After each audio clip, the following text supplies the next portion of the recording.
Assalamualaikum warahmatullahi wabarakatuh. Alhamdulillahirabbil alamin. Allahumma shalli ala Muhammad wa ala ali Muhammad. Rabbi shrah li sadri wa yassir li amri wahlul 'uqdatam min lisani yafqahu qawli. Amma ba'd. Apa kabar semuanya? Semoga dalam keadaan sehat, semoga dalam keadaan berada dalam keimanan, dalam ketakwaan kepada Allah Subhanahu wa taala. Oke. Hari ini saya ingin menyapa kita semuanya dalam agenda dalam channel yang sama, yaitu channel YouTube Sultanul Arifin. Oke. Kali ini saya ingin membahas tentang bagaimana cara kita melihat atau memandang diri kita sendiri, berdialog dengan diri kita sendiri, melakukan refleksi terhadap diri kita sendiri, atau dalam bahasa agama kita melakukan muhasabah. Kita berada di bulan Syawal, yang mana bulan Syawal adalah bulan yang artinya peningkatan. Kita sudah berpisah dengan Ramadan, berpisah dengan bulan yang dimana bulan itu Allah menurunkan pahala yang sangat besar.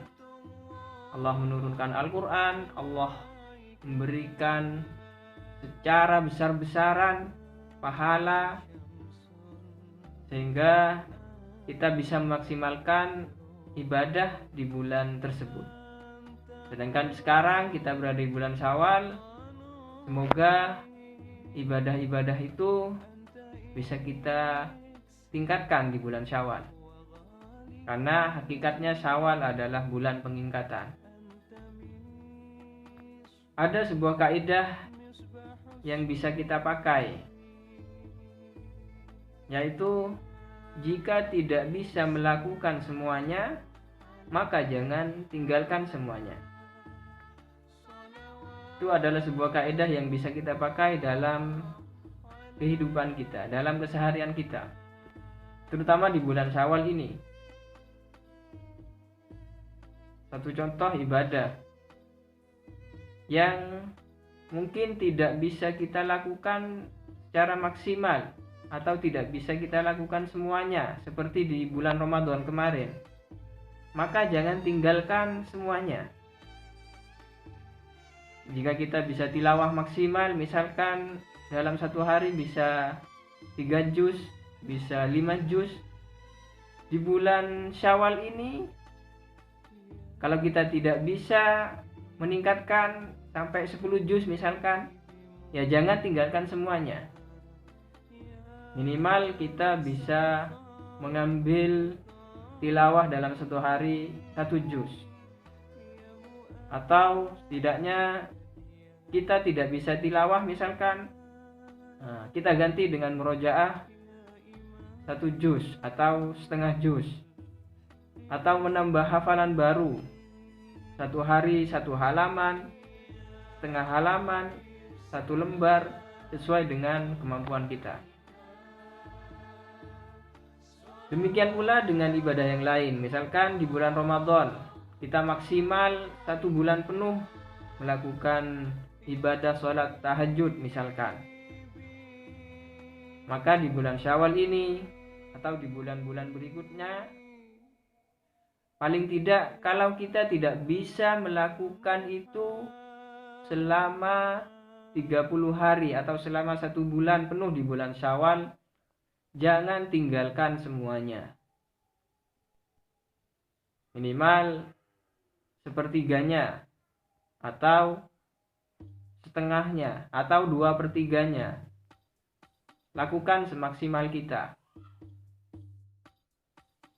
Setidaknya ada tiga hal yang perlu kita evaluasi dalam diri kita. Kalau tadi dalam segi ibadah maka ada hal lain yang perlu kita evaluasi, perlu kita lakukan introspeksi, refleksi dalam diri kita, yaitu bagaimana muamalah kita, bagaimana interaksi kita dengan sesama kita atau sesama makhluk Allah. Kemudian juga bagaimana cara kita belajar, cara kita bekerja, apakah sudah baik atau masih ada yang perlu ditingkatkan kembali atau masih perlu diperbaiki lagi. Kemudian bagaimana akhlak kita kepada sesama makhluk, kemudian kepada Allah. Perlu kita evaluasi dan perlu kita tingkatkan kapasitas dari diri kita. Harapannya semoga kita menjadi manusia yang semakin berguna, manusia yang semakin baik, manusia yang semakin bermanfaat untuk orang-orang sekitar kita atau bermanfaat untuk makhluk yang lainnya. Bagaimana firman Allah, "Wa ma khalaqatul jinna wal insa illa liya'budun." Bahwa kita diciptakan sebagai manusia untuk beribadah kepada Allah. Salah satu beribadah kepada Allah adalah dengan memperbaiki hubungan kita dengan Allah dan kepada sesama makhluk Allah. Demikian yang bisa tersampaikan. Semoga kita menjadi pribadi yang jauh lebih baik dari hari ke hari, dari waktu ke waktu, hingga pada akhirnya kelak ketika kita dipanggil oleh Allah, kita berada dalam keadaan siap, kita berada dalam keadaan husnul khotimah, hingga kembali ke rumah kita yang berasal dari surga. Amin amin ya rabbal alamin. Subhanakallahumma wa bihamdika asyhadu an la ilaha illa anta astaghfiruka wa atubu ilaik. Assalamualaikum warahmatullahi wabarakatuh.